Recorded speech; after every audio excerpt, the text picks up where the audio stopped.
छठी मैया की जय।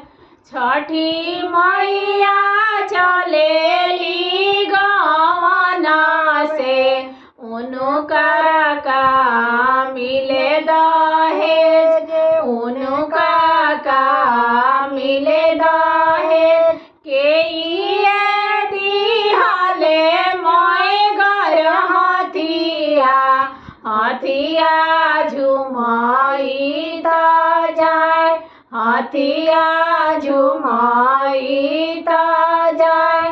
के दिहाले धेनु गैया, गैया हकड़त जाय, गैया हकड़त जाय। के दिहाले हारिला सुगावा, सुगावा पढ़ाई त जाय, सुगावा पढ़ाई त जाय।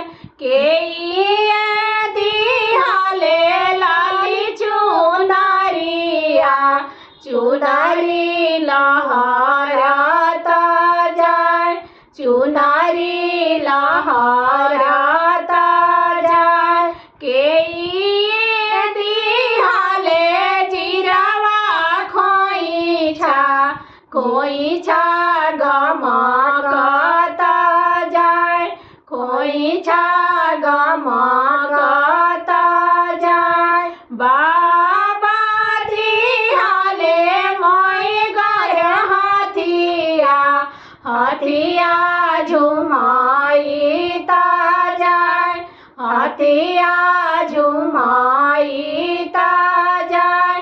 चाचा दिहाले धेनु गैया, गैया हकड़त जाय, गैया हकड़त जाय।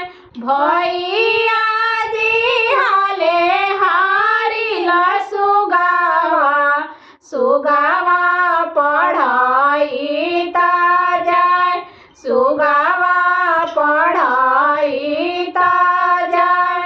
आमा दिहाली लाली चुनरिया, चुनरी लहरात जाय, चुनरी लहरात जाय।